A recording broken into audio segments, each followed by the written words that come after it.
This is Hammett. And Jessica. And you're listening to the Friendly Atheist Podcast. Please go to patreon.com/Friendly Atheist Podcast. And before we start, let me give a huge shout out to some of our newer Patreon supporters. Yay. Robin S., Chester C., Courtney M., Tim C., Bill W. Thank you so much Chester for your C? support. Chester Cheeto is a That is damn right. Oh my goodness, what a time to be alive. How are you? I'm doing really well. I have so many things to talk I about. know. I actually only wrote down a few stories, but they're so complicated and weird that it'll take up a ton of time. Yeah, and I have a few things that I'm going to be ranting about. So you start. All right, I'll start. Here's one that is the consequences of this are minor, but it's just annoying. Okay, I saw so many articles in the past couple of weeks that said Benny Hinn, the televangelist with white hair, he always wears white suits, and he's famous on YouTube. Are you thinking of Colonel Sanders again? Kind of. He's famous on YouTube because he'll just put his finger on your forehead and then you fall backwards and you writhe on the floor. Whoa. And now he saved you of whatever leprosy or whatever you Sure. have. So that's Benny Hinn. Go search his name. It looks like Benny Hill, but with an N. I don't know. But he said last week, on his Facebook Live. Where is he based out of? Everywhere. He just travels the world. Okay. But he said on this episode of whatever it is he does, he was speaking to a small crowd of his people. And he said, you know what? I am done with the prosperity gospel. Oh. Basically something like that. And basically what he said, I'm going to quote it here. I think it's an offense to the Lord. It's an offense to say, give $1,000. I'm done with it. I will never again ask you to give $1,000 or whatever amount because I think the Holy Ghost is just fed up with it. Okay. I am making this statement for the first time in my life, and frankly, I don't care what people think about me anymore. ... If I hear one more time, break the back of debt with $1,000, I'm going to rebuke them. Uh-oh. I think giving has become such a gimmick, it's making me sick to my stomach. So he said this thing, and it's like, oh shit, the guy who's king of the prosperity gospel, a guy who is allegedly worth $40 million. This guy is no, prosperity gospel, all the stuff John Oliver made fun of, right. like the seed money stuff. Right. He's done with it. Cool. So you know how this story ends, because that happened a week and a half ago. Okay. So within do you think he got visited by 3 spirits during the night to teach him how to love again? And by love, I mean take people's money? Yes. I wouldn't be surprised if he said something like that. But here's the thing. Literally 2 days after that post went up on Facebook, the video was streamed live on Facebook, within 2 days, he posted something on a new video on Facebook that was then quickly deleted. In which he was asking people to send him money for, and I'm not making this up, debt elimination. You're fucking lying. You're lying and to me. Yesterday, we're making this on Friday. Yesterday, he posted something else on Facebook, and this is back to his normal ministry things, where he's looking into the camera, and I'm going to quote you again. Now, you know what to do. Oh, no. You have to sow seed. There's a number on the screen. You call that now and sow your seed and believe your miracle is on the way. In other words, if you can't speak Christianese, give me some money and you will be repaid for it by God. That is the prosperity. What happened between last week and yesterday? He forgot. He's apologized. And the funniest thing is, oh my God. Not only did he say it and then be a hypocrite all about it. Yeah. This isn't even the first time he said, I'm done with the prosperity gospel. He's said that before. Really? Literally, last year in 2018, this is another quote from him. Today, the idea is abundance and palatial homes and cars and bank accounts. The focus is wrong. It is so wrong. That's from a video he made last year. So all the headlines, by the way, if you look up Benny Hinn's name this week, there's so many articles he renounces the prosperity gospel. It's like Trump getting credit for I'm not gonna have a trade war with China. Dude, this is a fight you started. Right. You don't get credit for you not going through with the dumb idea you had. What's his angle though? Because I think if he seems humble and you know what, those other guys might do this shit. but I would never stand for this. And then a day later, guys, give me your money. But now you're the trustworthy guy, the guy who doesn't want to scam you like those other people. Or you're the guy who can't, like, walk the same line for a week and a half. Like, he forgets the apologies he made the day before. Weird. And, like, if he did it on purpose, it's kind of a brilliant evil strategy. But it's not like he's saying God came to me and told me that no, the prosperity gospel is truth. He's just not acknowledging the thing that he said a week ago, right? Like, he's not saying I was wrong. No. He's just pretending it never happened. People. Yeah.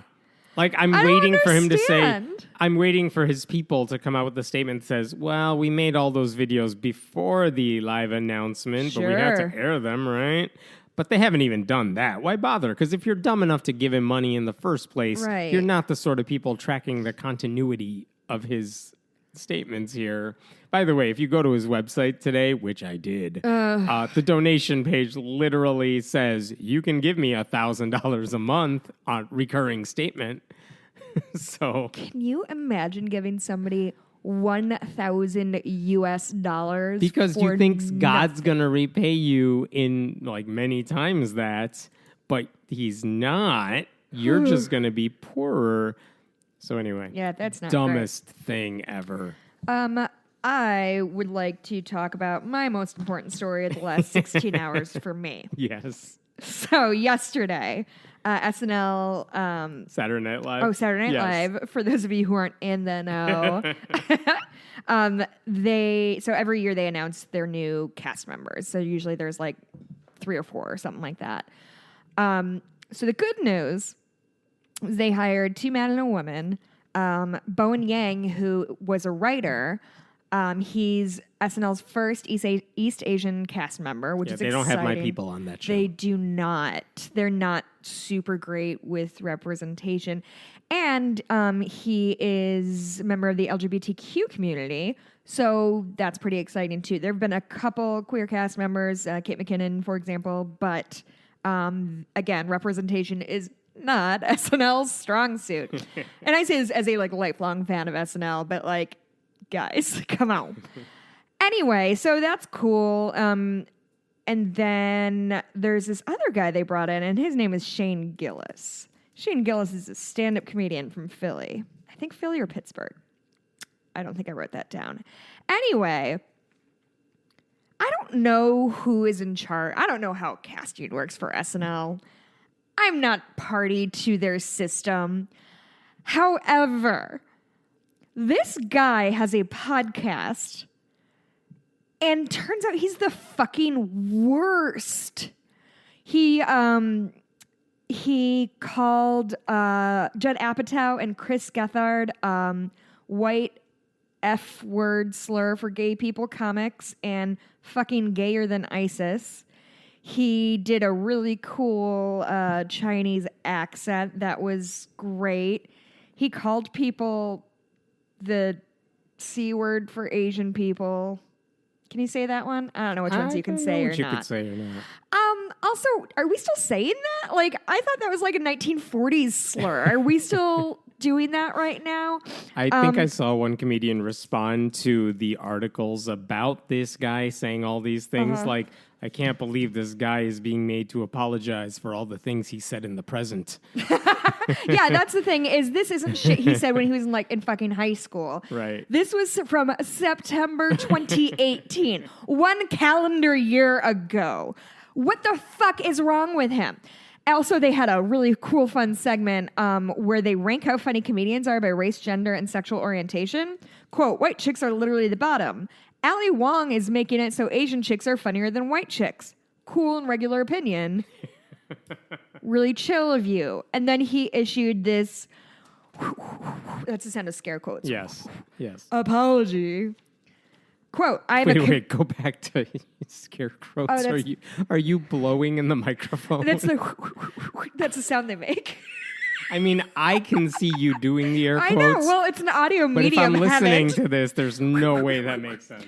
Okay, well, imagine me doing the scare quotes. Whatever. When you're on SNL, this is what they're going to play back for everybody in Listen to this weirdo. No, they don't want olds like me. So as I'm listening to this, okay, this guy clearly thought he was being hilarious at the time. And you know what is weird? For a guy whose claim to SNL fame is like his stand-up, Right. like that's his pitch. Like that's where I come from, the stand-up world. What I have not seen is here's the funny stuff he's done to offset this stuff that he might have thought was funny but isn't. Can we not pretend that white guy stand-up comedies are some sort of like rare thing that we can't find somebody who is not #problematic? Like, could we do a little... Let me read his apology, because it makes me so fucking... Because he did apologize hours after. Scare quotes. Can I add, before you read the apology, here's what I don't get. If you are... I imagine... If you make it on SNL, you find out, let's say days ago, several days ago, let's say, maybe even weeks ago, but they don't announce it to the world. And there's a reason for that. One, let's give you time to process this. Right. And Tell your family, whatever. And two, let's give you a couple days to sanitize everything you've ever done. Right. Because when we announce your names to the public, people will go Googling you. So let's make sure your, search engine stuff is as clean as possible. Yeah. Because you're about to be famous, more famous if you're whatever. Like, so, go through everything you've ever done and like delete your own shit. I would imagine that is like PR 101 when you know you're going to be famous in a little bit. And this guy... It's not like this is the first time this has happened, that like somebody like gets some sort of big role or contract or whatever, and then all of a sudden it's not like they surprisingly found out they're going to be on SNL. Yeah. So what I don't get is, maybe this wasn't on his personal Twitter thread, though he may have said some things on Twitter. This is stuff he could have easily taken down, but didn't. Well, I mean, and it's his podcast, so it's like meant for public consumption. Right. Yeah. So his apology... I like that. I think I'm going to work it into my repertoire. Quote, I'm a comedian who pushes boundaries. Real cool boundary pushing, picking on a protected racism community. Isn't boundary pushing. Neato gang. Sometimes I miss. If you go through my 10 years of comedy, most of it bad, you're going to find a lot of misses. Here's the thing, though. I also have a lot of bad comedy in my background. But I'm not like dropping the F-bomb and pretending that's boundary pushing? Like, what the fuck is wrong with you, dude? If you've ever been to improv class, and I'm sure everyone has, yeah. This is one of the things they tell you. Like, it's very, and I don't know why I know this, but this is one of the things they would tell you. Like, everyone will always be like, here's a funny sexual joke. And they're like, we know your mind probably goes there because you think it's funny. Yeah. It's not that clever or funny. Right. Be creative. Yeah, That's not creative. It is. It's obvious. It's like literally. Like, it's not here's even a lowest cucumber. hanging fruit. Do something with it. And it's like, well, I'm going to pretend it's a giant phallus and make a joke about it. Right. It's like, that's not funny. It's not even interesting. It's not even low hanging fruit. It's like fruit that is on the ground and rotting. Yeah. So, like, if you want to be edgy or you want to be funny about it, let's see what you could do. Let's see you be creative. And what this guy is saying is like, all right, I push boundaries, I'm being edgy. But that stuff that he's been called out for wasn't edgy. No. I mean, we can argue boring. it's not funny, and some people might find it funny, I guess, but like... It's shock jock humor. It is Donald Trump saying, I'll grab a woman by the pussy, and saying it's locker room talk. Like, it is lowest common denominator garbage. And this is maybe the worst sentence I've ever read. In his apology? Yeah. I'm happy to apologize to anyone who's actually offended by anything I've said. Wow, that's very big of him. That is A, not an apology, and B, actually offended. Like, if you're you don't think actually gay people offended. are actually offended by you like dropping F-bombs at them? Like, what the fuck Different is your F-bombs than the usual F-bombs. Yeah, I didn't know how to dance around that Yeah, one. it's all good. I thought about it at length, but I decided I'm not going to. Anyway, my intention is never to hurt anyone. Are you sure? Are you sure punching down isn't hurting people? Because I think it super might be. My intention is never to hurt anybody, but I'm trying to be the best comedian I can be, and sometimes that requires risks. Fuck this guy. I am not going to sleep until he gets fired. I don't know why. I think maybe last night's debate like shook me up in a weird way, but I am fucking furious about this. This is my new mission in life. Fuck this guy. Yes. I'm sure sorry. they're I listening. need to be really clear. My mission in life is not to fuck this guy. It's my new mission in life, period.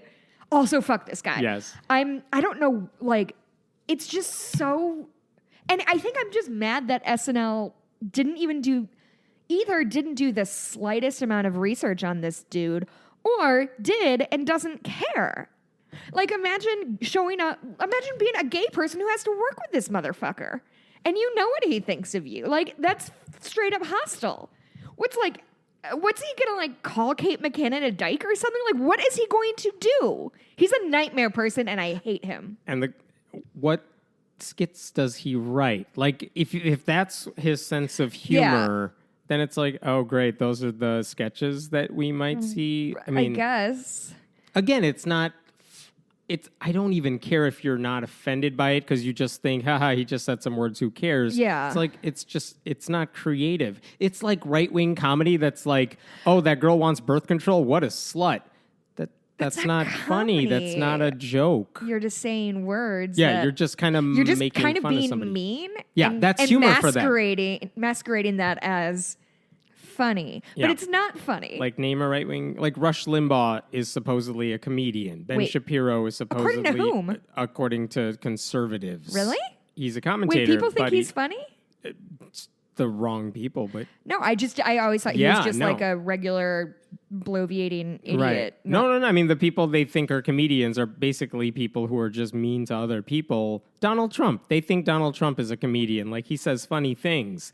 Like, no. He just insults people. And, like, yeah, comedy is subjective. Like, Donald Trump thinks Pocahontas is hilarious. Oh, my God. And his followers think Pocahontas is hilarious. Yeah, I don't know. Like, it's just bad. It's bad, and it's basic, and it is stupid. And, like, I really like SNL a lot. It's a show that I grew up watching. We interviewed Julia Sweeney on this podcast, and I lost my fucking mind. Like, it's an institution that I really love, and I don't know what they think they're fucking doing here.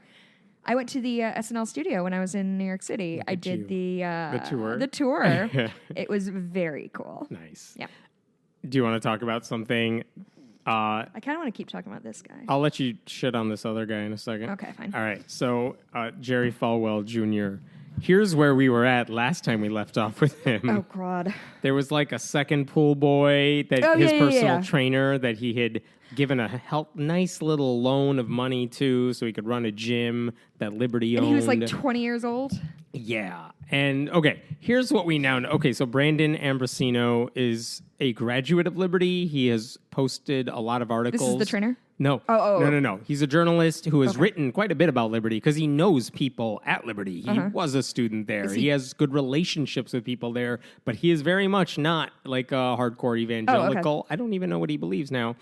But anyway, he wrote an article that was in Politico talking about way more stuff about Jerry Falwell Jr. Really? Based on a lot of investigation over several months. And here's what we know because of Ambrosino's article.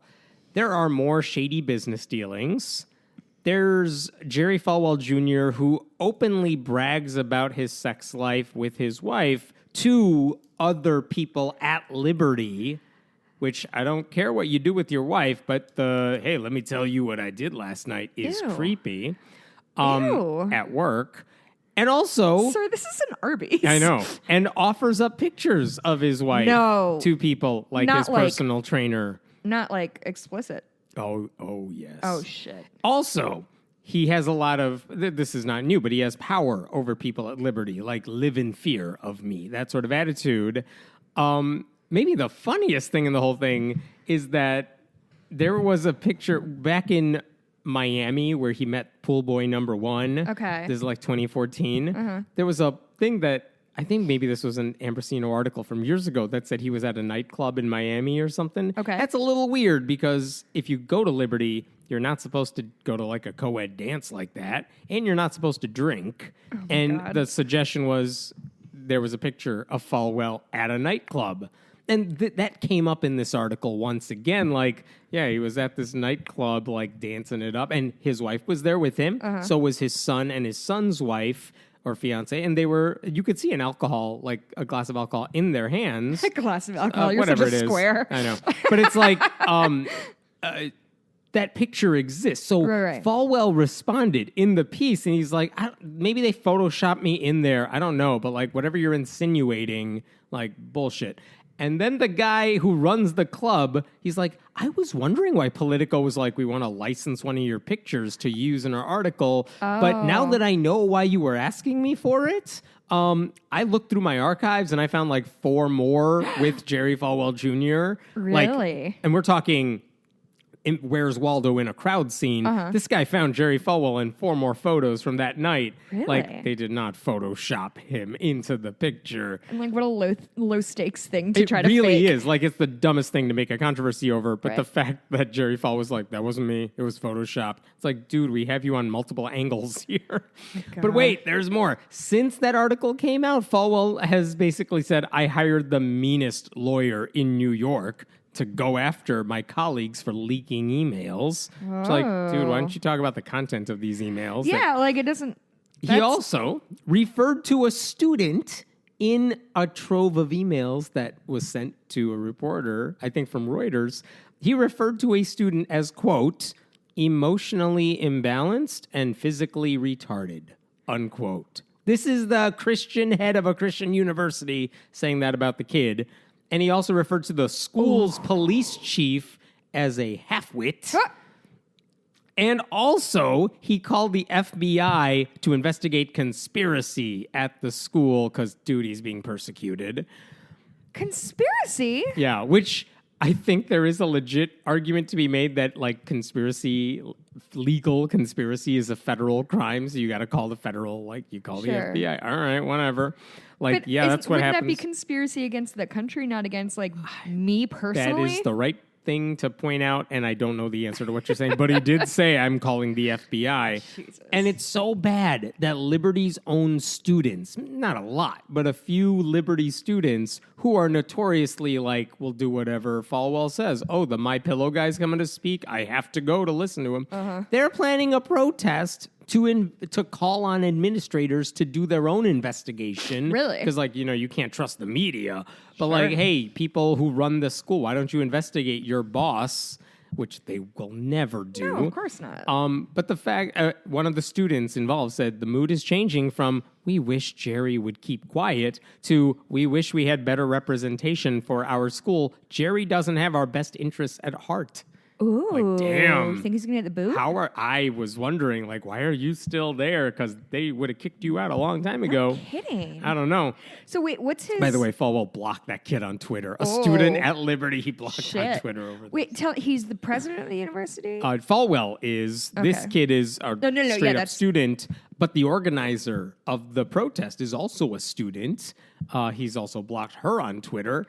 And nothing, they're just like, look, we just want our school to do well, which is a noble thing in Sure. general. So I don't know if they're going to preemptively like go after the kids or stop the protest. I think they're like, fine, you do whatever you want. We got our shit. We got other shit to deal with. We got Yeah. our plates full. But that's the week in Jerry Falwell. Wow. It's just insane. But he's such a nice boy. Oh my God. I would like to talk about some weird shit that's happening in New Orleans sports. Yes. You know how we talk about sports a lot in this podcast. We're the experts. We're both real sports heads. Yes. So, do you know who Drew Brees is? Oh, let's talk about Drew Brees. Drew Brees. He's the quarterback of the New Orleans Saints, which is a thing I did know. Yes. I think I knew that. I think if I'd given a guess, I would have known. I don't follow Yes. football. He is a known Christian, which is fine. He appeared in a video promoting Bring Your Bible to School Day, which is hard whatever, like fine. Right. It's a 22-second video. Yeah. And all he says is, hey, if you want to, I'm paraphrasing right now, but if you want to bring your Bible to school, there's a special day to do it. Part of an organization that wants you to bring your Bible to school. But like, yeah, bring your Bible to school. Like, be good kids. If that's all that happened, this would not be a story. Not a thing Tim I give a shit Tebow about. has done way more Christian shit Oof. while playing football than Drew Brees is doing. Here's the problem, though, Hammett. There's a catch. Yes. Bring Your Bible to School Day is run by Focus on the Family. Right. Do you know anything about Focus on the Family, I've Hammett? heard of them. They are Yeah. hella anti-LGBTQ, and they're just kind of all around monsters. They believe transgender people don't really exist. They're all just lying to themselves. Which is cool and fun. Promotes gay conversion torture. Mm-hmm. They actively, obviously, fight against LGBTQ rights. And the controversy that's come up since this thing, like since people saw Drew Brees' commercial, is how much criticism does Drew Brees deserve for being in a video for Focus on the Family? And by the way, he's been associated with Focus for several years now. But for most people, they probably wouldn't know he did anything for them until this video. Mm-hmm. Should Drew Brees be criticized? Because Drew Brees in every interview has been like, you guys, I made like a 20-second commercial saying, bring your Bible to school. He also implied, like, why are you bringing it to school? According to the website, it's to basically convert Jews. Like, it doesn't, I'm paraphrasing that, but like they say, bring your Bible to school because like freedom, and also you want to convert other kids, and this is the way to do it. Let them see you reading the Bible. And so whatever, Drew Brees didn't talk about that. Yeah. But he said, look, I made a commercial saying bring the Bible to school. That's legal. There's nothing wrong with that. Right. Why are you all so mad at me? And everyone's like, dude, do you know the people you're working with? They're horrible. Mm-hmm. If you want to promote Christianity, there are a gazillion ways to do that via the NFL because there's a ton of Christian athletes out there. We know that. He's working with like the worst of the worst groups. And his response was like, guys, let me set the record straight. I love, respect, and accept all, in all caps. Like, don't believe the negativity you read. He actually said, the fact that these rumors have been spread about me are completely untrue, which I assume he means like anti-gay, that he's anti-gay. Yeah. But he didn't say that. He said, I do not support any groups that discriminate or that have their own agendas that are trying to promote inequality. So hopefully they'll set the record straight and we can all move on. That's factually untrue. Yeah. Do you understand? Again, does Drew Brees know the group he's working with? Because apparently if he doesn't support them, then why is he filming a video for them? Does he not get it? Yeah. I do not support any groups that discriminate or have their own agendas that are trying to promote inequality. That's not what I stand for. Are you sure, bud? Are you sure? Yeah. Like, this is like the opposite of the SNL thing of, like, he is a representative of this, like, horrible thing and doesn't seem to be aware of it, whereas SNL is just bringing in a new person who is he's horrible. not actively shitting on LGBTQ people, but he's working for people who do, and he doesn't seem to care. And that's the issue with... That's why people are mad at him. Like, as far as I've seen and as far as I've known about Drew Brees, the thing people say about him is that he's a genuinely nice dude who works well with his teammates. Like, they all describe him as in positive ways. So fine, that's great.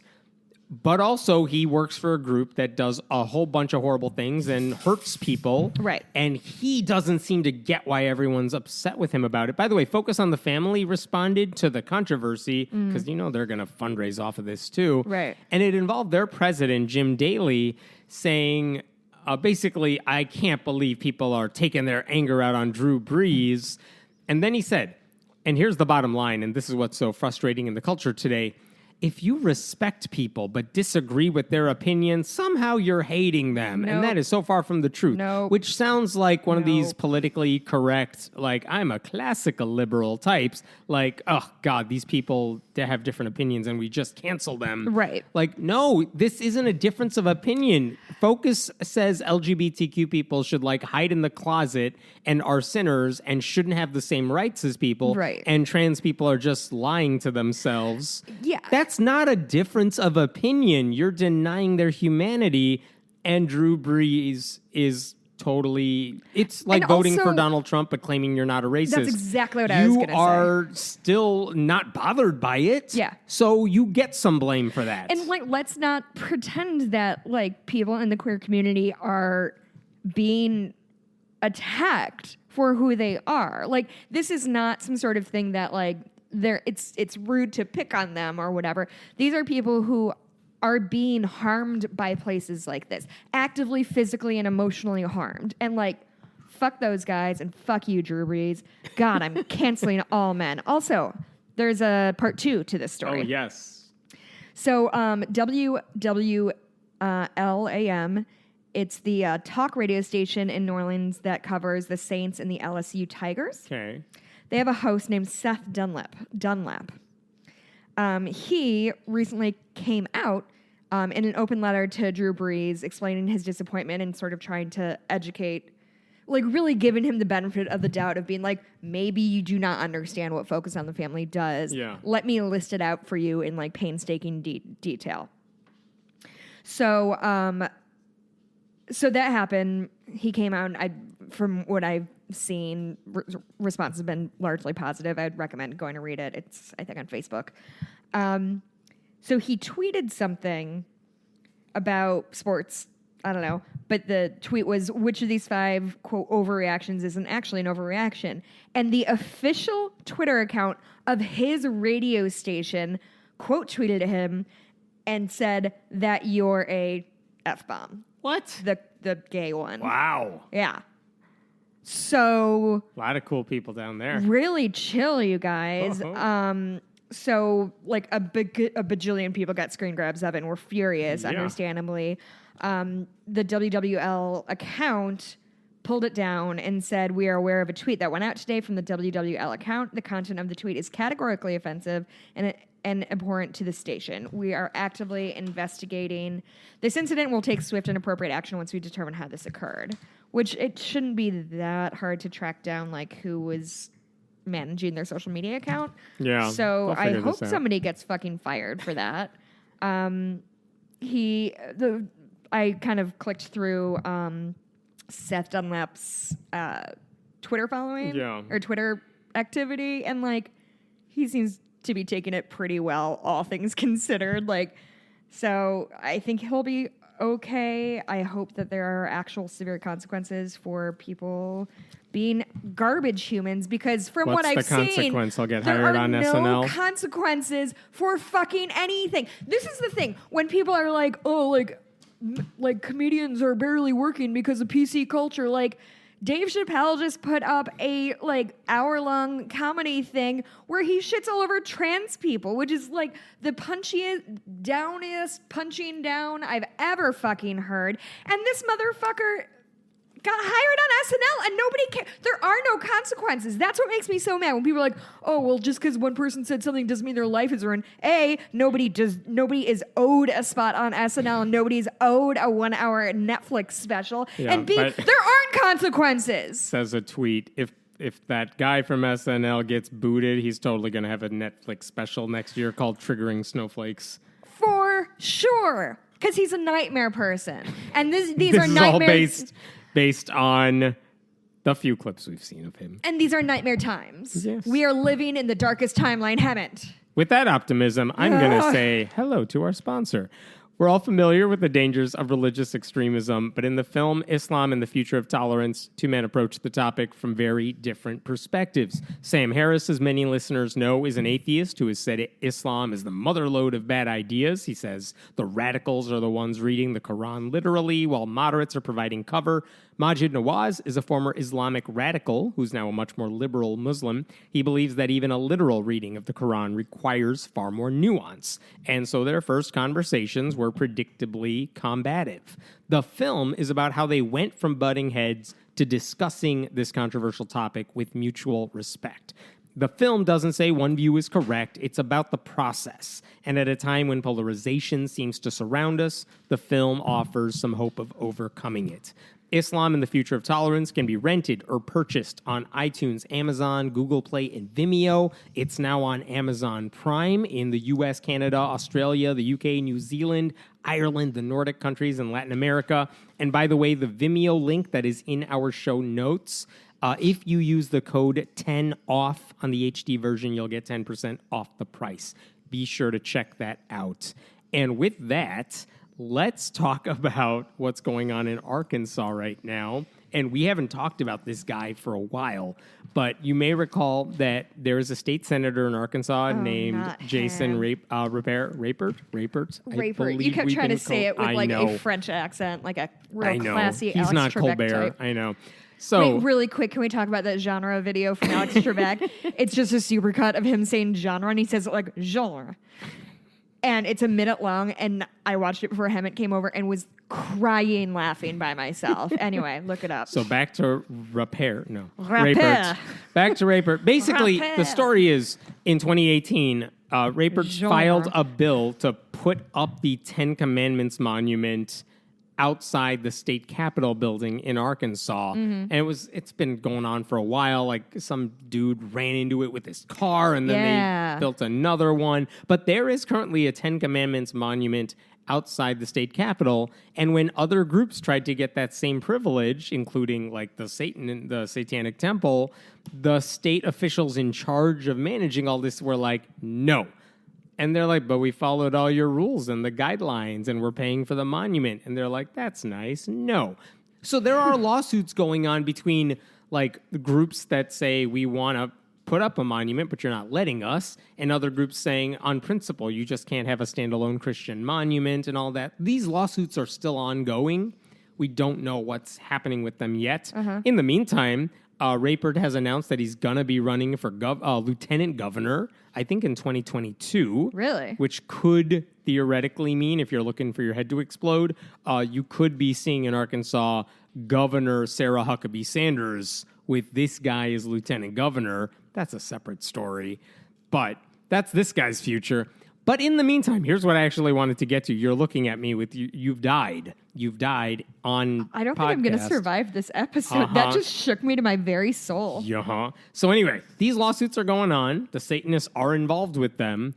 But here's what happened this week. Today's Friday. Yesterday, there was a deposition involved. Like they had, because Jason Rapert is such a part of this controversy, even though he's not the guy being sued. Like they're suing the state and they're suing people like that. They're not going after him because he's just some legislator. Right. He's not the instigator, right? That's not who you sue. But he is involved. Okay. And so there was a deposition. Like you got to answer under oath a bunch of questions about a whole variety of things, like where'd you get the money for this, the monument? Who's paying for this? What's your connection to various groups? And I think they were trying to get at, like, are you mixing your personal religious views with your political Christian activism? No. So they wanted to get all this on camera. And like usually with depositions like this, they're often sealed, but this one they were going to have unsealed. Really? So the transcript should be available soon. And Rapert had no problem with the transcript coming out. But the Satanists wanted a special request. They said, we want to videotape this because there are people involved in our case who won't be able to watch like in person. So we want to videotape this. The American Humanist Association, I believe, also said, yeah, we want this videotaped for our purposes as well. And part of that is when you're answering questions, body language has a lot to do with how you answer this stuff. Right. Right? You want to see what they're saying on camera. And even if it's unstated, if you want to share it, the video looks a lot more damning than audio of a statement ever will. And here's what happened. I mean, this has been going through the courts. Rapert is trying really hard to make sure nobody sees this video. He wanted the video suppressed. Transcript, fine, he'll let that slide. But the video he didn't want to show. And according to his lawyer's own he was naked message, again. Yeah, right. According to his lawyer's own message of this, Senator Rapert is absolutely convinced that absent the protective order he now seeks, like unless the court says no, the videotaped recording of his deposition will be used by plaintiffs to cause him extreme embarrassment and harassment.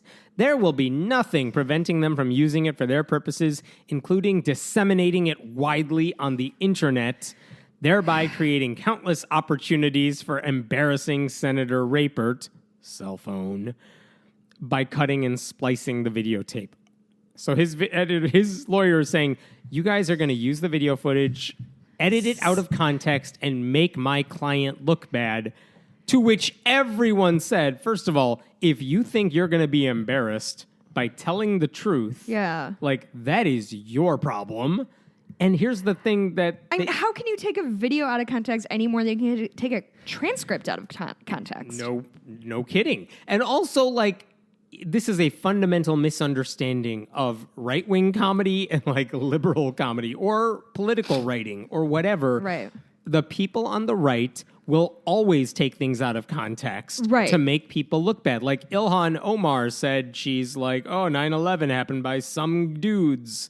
It's like, that's not at all what she meant in context, and you would understand that if you saw the context, Right. and they never show you the context. Right.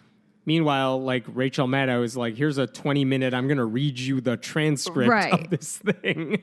Well, because the right is constantly accusing the left of doing what the right does. Right. So Planned Parenthood is selling baby parts because look at this undercover video we made while wearing a pimp costume. But actually, that was all doctored footage, and we weren't actually wearing the costume. And like they lie to get their an emotional rise out of their people, whereas liberals, by and large, like why was The Daily Show so popular when Jon Stewart was on? Because their whole shtick was, we'll just show you video of people talking on the right, and then you'll see that they look stupid. Yeah. And then we'll play another clip of them saying the opposite thing, and you could see for yourself the hypocrisy, and that's why it's so smart and clever. Like, that's liberal approach to let's make the right look bad. We'll just play their words back. Like, half my entire friggin' website is, let me just show you the stupid thing they said on Twitter or on Facebook. Here's the video. And they make themselves look bad. Right Wing Watch, which has, for more than a decade, it's just, here's the video of them saying a bunch of dumb shit. They don't have to make it up. It's kind of like the racism watchdog on Twitter. Like, they don't make any, like, commentary. They're just like, woof. Like, we know you're saying something. Yeah. Bad. So anyway, Rapert is basically saying you're going to splice this and edit it. Like, dude, they don't need to Photoshop you to make you look bad. All we ever do, and as someone who's followed this guy for years, like all anyone ever does is take your entire video and show it. Right. Like, you make yourself look bad. Our job is let's just give you enough rope and you will hang yourself here. So with the videotape deposition, like, dude, once we get you on camera saying all this stuff that we already know you have to say because we know the truth here, you're going to look bad. And Rapert is like, I don't want you showing that video to anybody. I'm so confused. I'm genuinely befuddled why he's okay with the transcripts. I don't think he has a choice about the transcripts coming out. So he's like, I'm not arguing about that. But regardless, if the transcripts are going to be out there, like that information is to be had. But his people don't read. Yeah. His followers are not big readers. They just listen to whatever Fox tells them. Yeah. But videotape can go much more viral. I think that's what he is worried about. Yeah. And so here's where we're at. They did film the deposition. But because they are arguing in court over whether that's public information, we haven't seen it yet. But we'll find out where that goes. But it's a fascinating thing that I love the self-own. Like, if you allow this thing to go public, you will embarrass the senator. Self-owns are amazing. Dude, okay.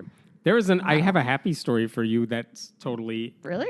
Doesn't get I happy have later. any happy stories. Okay, check this out. Here's the story, and then we'll talk about the commentary here. Okay. According to some random Facebook post, I realize that sounds sketchy. A lesbian woman who is getting married said she sent an email to have a wedding at a place called Viaggio Estate and Winery in Lodi, California. Lodi, thank you. So the owner of the winery wrote back and said, you can't get married here. You're a lesbian. We don't do that. We're Christians. Another lesbian heard about that. Like maybe they posted it on some private Facebook group. You primed this as a happy story. I know. Another woman heard about that, and she's like, I want to see this for myself. So she calls up the winery or something, or emails them and says, I want to get married there. And they write back the same response to her. So now she has confirmation. This is my fiance. She's Canadian. You wouldn't know her. She goes to another school. Right. So now she has confirmation that this place really will not rent out their facility for a lesbian wedding because of their Christian faith. So, I mean, they have screenshots of the email that was sent back that basically says, we're Christian, we don't do that sort of thing. Okay. The owner, since this went viral several days ago, and people have now seen this lady and what happens in this situation, the review sites, all like 1-star reviews over and over. Everyone's trashing these people online. The owner of the winery, Terry Lawrence, has now apologized. Okay. And here's what she wrote in a statement. She said, look, it is true. I am Christian, and I did say lesbians, gay people can't have their weddings here. Quote, I realize now that contrary to my intent, this was hurtful to the people involved. Contrary to my intent? What did you think they were going to say? What was your intent, bitch? Yeah. Going on, quote, I was wrong. Our policy has been changed, effective immediately. Okay. All couples are welcome to hire our facilities for weddings and the celebrations that go with them. She had told previously the lesbian couple, you can have your reception here, but not the wedding. Now they're saying you can have your wedding and the celebrations that go with them. I am sincerely sorry to have caused anyone pain at a time that should be joyous, unquote. So hey, that's she a changed. good apology. It's a not good It's not a bad apology. It's not the SNL dude's apology. Okay, maybe my bar is so low. So here's the thing. I'm glad they're doing the thing now Right. that they should have done always. Right. That's not what you see Christian bakers or florists Correct. usually say. I'm glad she says, like, I was wrong. Here's what I don't get. And here's where it takes the weird turn. It's like, okay, I'm assuming they did this because of the bad publicity, Right. because the arguments for why this is a bigoted thing to do are not new. Right. This is not a new case. This is the same case we've heard over and over, just with a different actor. Right. So, like, what happened in the past week that convinced you were wrong, that you somehow did not get for the past several years? Because she actually said, our Shit, staff, financial stakes. Yeah, our staff, our customers, and our community have helped me see that I was wrong. That's what she wrote. Okay. Like, what on earth did they say to you in the past 24 hours or something that now you realize, oh, me being a bigot is bad? Yeah. Like, no, it's for business. Just say, like, look, I didn't realize this would hurt my company. So, look, I believe what I believe, but as a business owner, it's a stupid thing for me to do, so I'll leave my bigotry inside the church walls where they belong, because that's what my Christianity is. Yeah. But as a business owner, I don't want to lose. Like, that would have been an honest apology. This whole thing, like, you guys, I didn't realize my bigotry would, like, make you think I was a bigot. 2019 is pretty late to be like, oh, gay people have feelings. I can't believe it. How come nobody told me? So here's the thing. Those are my thoughts on it. Beth Kaplan, who wrote about this Unfriendly Atheist, that was her thinking on it. But, like, we've heard plenty of people commenting, like, well, she did say the thing you wanted her to say by the end of this. Does she deserve any credit for this? I think we've had this conversation a few times. I tend to fall on the side of she got there, and I would rather. Did she get there? Yeah, that's a good point. I don't know. We talked about this with the guy who Like, do was I a want to former hang out with this gay- woman? Right. No. We like, talked about this with the guy who was now a former gay conversion therapy proponent, who's like, you guys, I'm still gay, and that was really bad and harmful. Does that guy deserve forgiveness? And it's like, well, let's see what he does now. Right. Because just saying, I used to be this and I was bad and wrong, that's a start. But really, like, you don't get a parade thrown for you just because you realize what everyone's been telling you forever. But I think we can't operate in black and white thinking like that, right? Like, it's not either you've come around and now you're like our new queer icon, like you're gonna like Grand Marshal the parade next year. I think that heading in the right direction, in that she is no longer actively discriminating against a group of marginalized people, is a good outcome. I can't know if she is still a raging homophobe. I would guess almost certainly yes. Yeah.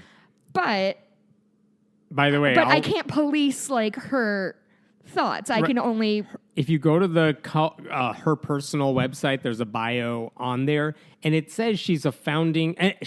It says she's a founding member of Diversity Reform USA and an active member of Eagle Forum of Sacramento. Those are both Christian groups that are against gay marriage, gay adoption. Really? They don't like it when schools mention the existence of gay people, as some schools do. So, like, if she says I was wrong, then clearly she should leave these groups and denounce them as well. Okay, well, she you hasn't didn't give me done all that. The information, did you, Hemet? No, I You're did not. withholding. So, that was gotcha journalism. Yeah, you're damn right it is. So the question is, like, if she doesn't leave those groups, how much has she really changed? I don't know that she has. I didn't know she was in all these anti-gay... No, you did not. But, so here's the question. Now that you know, That's going to be my SNL clip that gets me kicked out of the cast. You were fine with her.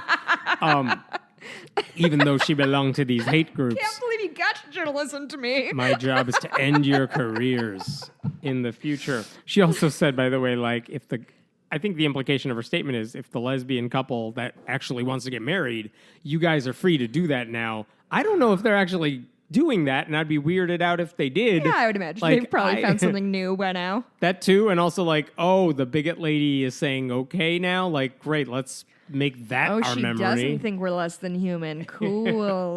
Right. And I also like, hey, if you changed your mind, then why don't you go tell the people at Eagle Forum that they're all wrong and that they should change their minds too, unless you don't agree. So I don't know. It's kind of like they all stopped making public statements after the apology. And I'm like, no, there's so much more you got to say now. Yeah, I mean, I think generally what I would say is, like, I can't control if somebody thinks gay people are icky. I can't control anything they do. We cannot, like, I don't know if somebody thinks gay people are icky. We know what their actions are. But God, well, now knowing that she's part of, like, anti-queer groups, like, now I look like a big old... Well, she's been part of them forever, which makes sense given her bigotry. Right. And granted, she just made her change of heart, like, this week. I mean, I get it. When you change, you got to change everything, and you can't do that all at once. Sure. So, again, the question is, what is she going to do now? And I want to know the answer to that before... But we as a culture don't have an attention span long enough to pay attention to one story if it's not blinking in our faces. That's right. I'm taking down short attention span culture. I'm edgy. Nice. Hire me, SNL. I have some good hot takes. All right, let's talk about this. There is a Tennessee state senator, Kerry Roberts, totally safe seat Republican, very Christian nationalist type of conservative. And he was on his radio show, because all the right-wing people have their own radio shows. Well, all the left-wing people have podcasts. I know. And basically... We need to get this syndicated on AM radio. That is never going to happen. You have to bleep he was so mad. much. He was mad because there was a bill that they were debating in the Tennessee legislature, and there was an abortion rights advocate who basically said... all of you guys up here, you pro-life, so quote-unquote pro-life people, you're not doing any of the things that make abortions go down. Like, if you actually cared about having fewer abortions, there are ways to do it. Make birth control more accessible. Make health care easier to obtain. All that stuff. You're not doing any of that. Yeah. You're not raising the minimum wage or helping with public education. She basically chastised everybody. And Kerry Roberts, the Republican who is in elected office, was basically trashing her on his radio show. And here's what he was mad about. He was mad because he said the way people like her, the activist, get their information is through college. And that's like the training ground for liberalism. Mm-hmm. So here's what he said, and I'm quoting here. If there's one thing we can do to save America today, it is to get rid of our institutions of higher education right now and cut the liberal breeding ground off. We have to stop educating people. Otherwise, this mean lady is going to yell at me for... His proposal is like getting rid of colleges in Tennessee? Yep. Oh, no. I mean, you're down everywhere. Everywhere. But I think he has control over Tennessee. So, yeah, just get rid of all institutions of higher education, because when kids, I mean, the implication there is when they learn stuff. Or when they meet people who are not from their immediate family. Right. Then they're going to become more liberal, which I know it's a Colbert joke. It's like reality has a well-known liberal bias. Right. Like, I don't think you're helping your own case here, buddy. That's a sidebar. Speaking of reality having a well-known liberal bias, have you seen like people are taking down the National Weather Service for being like a liberal shill? They say climate change is real. Oh my God. It's so funny when the right accuses the left of politicizing everything, and then like the path of a hurricane is now their like standing ground of like where like that's their line in the sand. Yeah. Like, guys. Oh, by the way, he has also, as perfectly hypocritical, he voted for a bill that was giving funding to higher education this year alone. And by the way, he posted, here's his response to all this, because he posted this on Facebook. Today's word is hyperbole. And he's like, a week ago, I said this thing about higher education. Quote, my listeners clearly understood the humor and hyperbole of it. Again, so fucking funny. Like Dude, a real gut buster. Right-wing joke.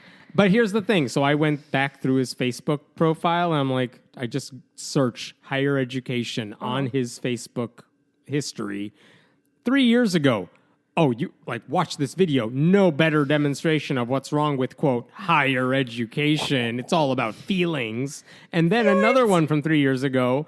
It was about teaching identity politics at college, some article about that. And he's like, higher education, in big quotation marks there. Wait, too.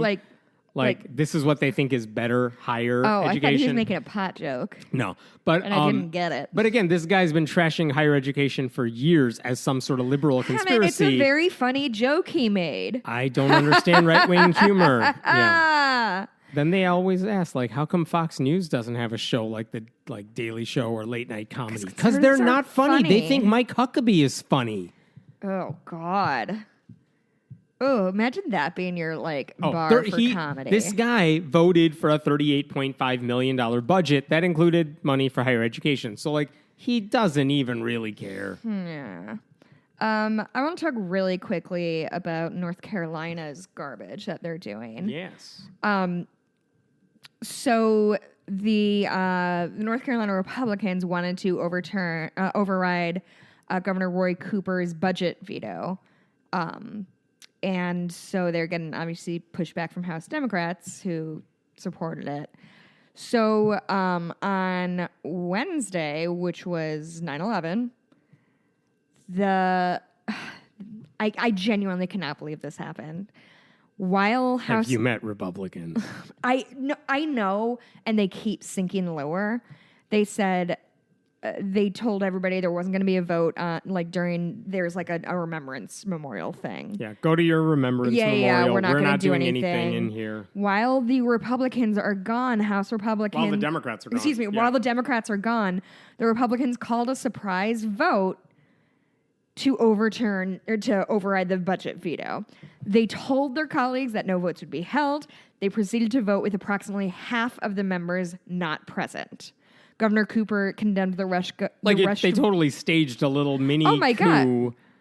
It's so... And the only reason they wanted to veto 9/11. and to overturn, what they did is they were mad because the budget that had passed, if I have this right, included an expansion of Medicaid and Medicare or whatever. Ugh, people are going to be able to go to the doctors. You know how I hate that. That's what they were mad about. And by the way, this isn't a done deal yet. The state Senate would have to support the vote. Regardless. But the point is... the point is, how they don't have the votes, they don't have public opinion, so they're just, undermining democracy.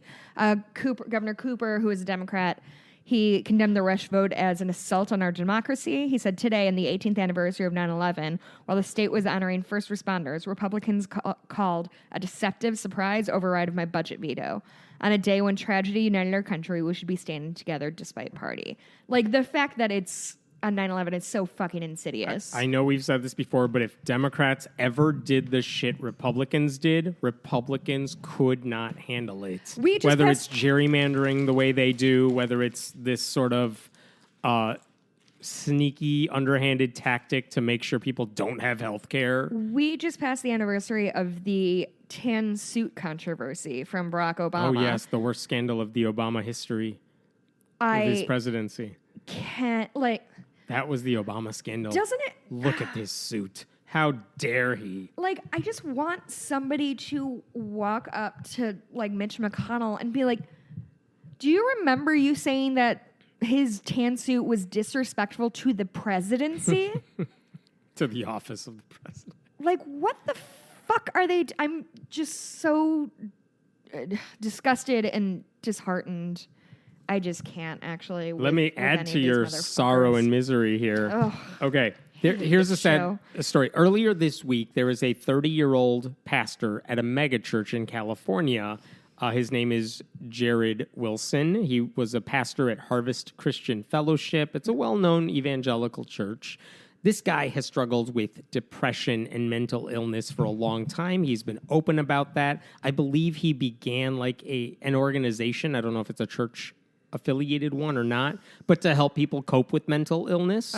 And his depression and he has a wife and 2 kids too. And his depression got so overwhelming on Monday that he basically said, like, Jesus cannot help you overcome mental illness, something like that. I forgot what he wrote. But the point is, on Monday, after he tweeted this thing about how he was struggling, he died of suicide. He took his own life. So tragedy, obviously. A lot of evangelical news outlets have been writing about him and what he meant to them and like trying to use his story to say, hey, if you are struggling with depression or mental illness, find help, like whether it's through the church or anywhere else, right, as you would expect. There are now also the Christians speaking out against the pastor. So I'll give you an example. What? Yeah. So activist mommy. No, fuck that bitch. How did she respond to this dude? Her response, like, it's amazing. Think for yourself for just a second. Like, what could they possibly do to trash this guy? What would they say in their mind is justified against this dude? Because, like, I can't, and I'm not on, I don't agree with this guy on a lot of stuff. And I'm like, well, I'm not going to trash this dude. Is it Christianity or is it just Catholicism that suicide is considered a sin? It is in Catholicism. I could see them taking I don't that. think Christianity has any rules unless the ones the various denominations make up. But in any case, here's activist mommy's approach. I'm going to paraphrase for a second because she basically said, Scripture says, thou shalt not kill. And this guy killed himself, and so he's in hell. And here's how she actually phrased hot it. Take. Doesn't Scripture say that no murderer will enter the kingdom of God? Isn't suicide murder of oneself? Doesn't the Bible say that murderers will have their part in the lake of fire? Isn't the last act of a person committing suicide self-murder? As if she's very smart here. What a cunt. And then she says, then she says, like, in case you're thinking she's a horrible monster, she's like, dude, she's not that bad, because she mentions, is it possible this guy repented before his last breath? Like, absolutely. Is it possible that Jared, after having gone too far in the suicide process and unable to rescue himself, cried out to God in repentance for his sin? Yes, it's possible, and I pray that happened, which I don't believe he used a gun. But I'm just saying, like, she's basically saying in the split second between when he pulls the trigger and when he dies, maybe he said, oh, God, I made a mistake. I've actually heard this argument used, like, if you ever want to make a Christian cringe, ask them if Anne Frank from the Holocaust, is she burning in hell right now? Because the answer, according to their own theology for most of these people, is yes. She was Jewish. She didn't accept the divinity of Jesus. By that logic, she's burning in hell. So is Mahatma Gandhi. Like, all these people are burning in hell for all eternity. Right. But they don't want to say that out loud. Yeah, so it's like, not a good look. well, maybe she found God just before she died. Maybe during Auschwitz sometime. She found Jesus. Who knows? We don't know what was in her heart. They're doing a lot of Christian That's their conversions in rationalizing. Auschwitz. Yeah, that's their rationalizing of this. That's what she's saying here, too. Like, maybe this Christian pastor, who clearly wasn't a real Christian, maybe he found God after he had committed to doing suicide, but before it kicked in. Like, that's her way of rationalizing. That's her response to his death. So that's one of the people. But atheists are the ones with no moral compass. We're just horrible people. Jesse Lee Peterson, who's a conservative radio host, whose last thing that he did, by the way, was saying Andrew Yang, the Democratic candidate, he should, quote, go back to China. Yeah. He was born in New York. So anyway, Jesse Lee Peterson responded to the death of Jared Wilson by saying he wasn't a true Christian because no true Christian would be depressed. Depression is not of God. That sounds like Satan to me. So Peterson's response is this guy was being controlled by Satan when he killed himself. Like, that's how these Christians are responding to a pastor's fucking death. Monsters. Uh-huh. Like, As somebody who struggles with depression myself, I cannot imagine the added layer of not just you deal with depressive thoughts, or you think you're not good enough, you think everybody secretly hates you, which is a really cool, fun thing to have in your head all the time. But on top of any of those thoughts that you have and also Jesus doesn't love me because if he did, I wouldn't be feeling this. Or I'm not praying right, otherwise I wouldn't be feeling like this. And to be clear, like plenty of Christians are like, dude, yeah, religion is not a shield from mental illness. It doesn't make you less likely to deal with it.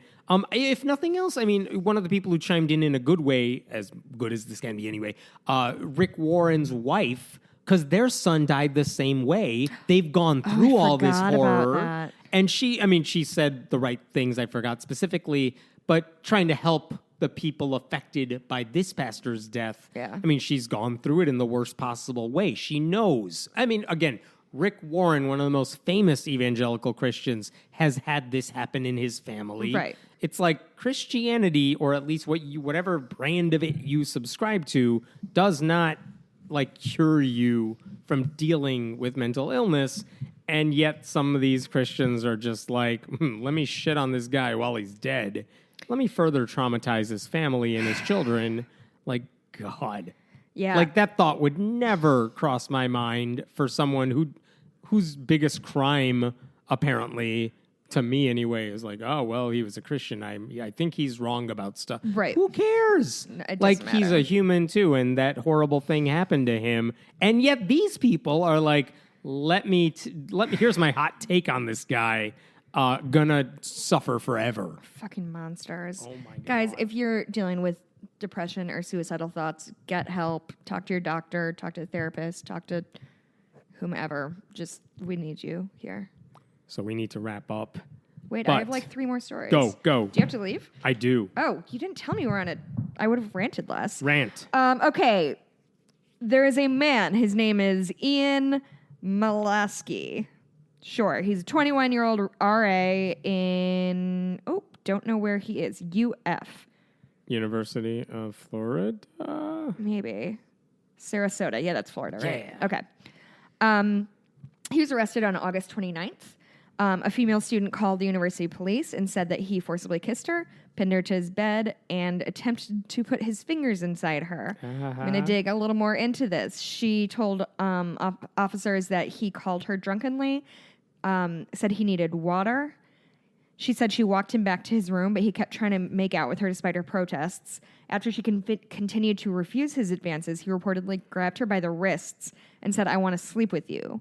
When the woman tried to leave his room, he grabbed her, picked her up off the floor, pinned her down on his bed, and attempted to finger her. She told police that she eventually escaped, returned to her dorm room.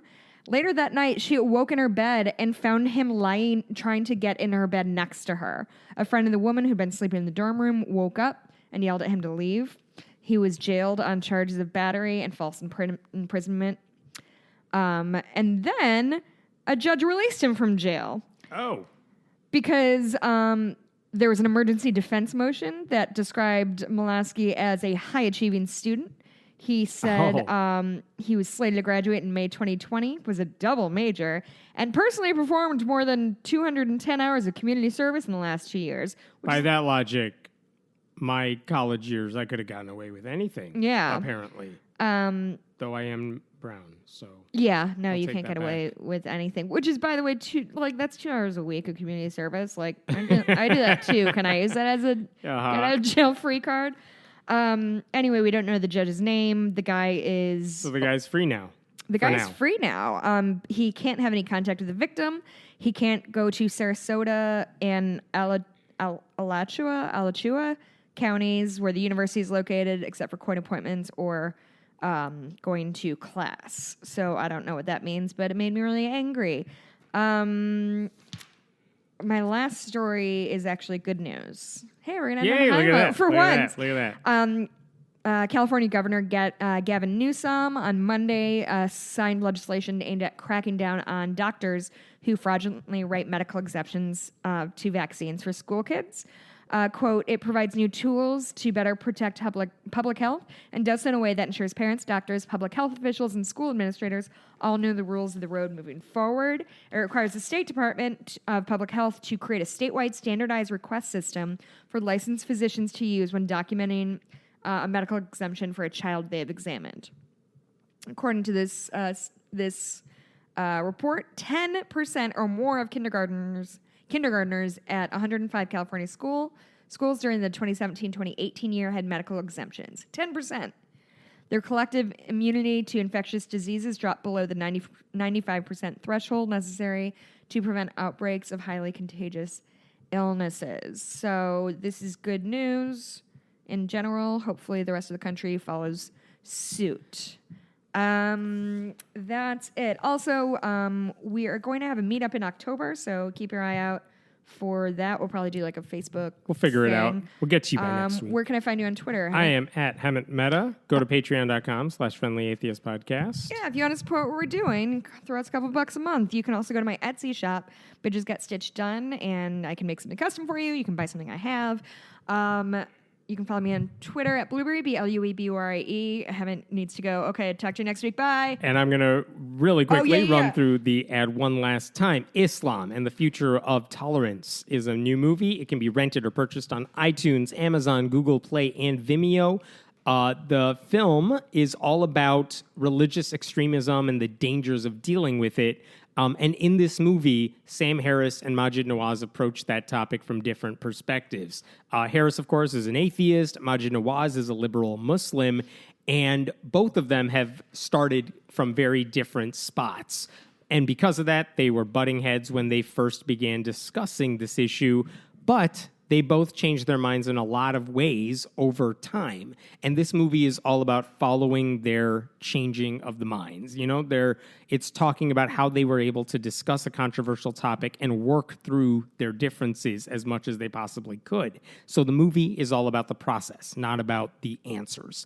And at a time when polarization is all around us, this film is a way of overcoming it. So you can purchase this movie via iTunes, Amazon, Google Play, Vimeo. In Amazon, it's on Amazon Prime. It's available everywhere: the U.S., Canada, Australia, UK, New Zealand, Ireland, Nordic countries, and Latin America. On Vimeo, if you use the code 10OFF on the HD version, and that link is in our show notes, you'll get 10% off the price.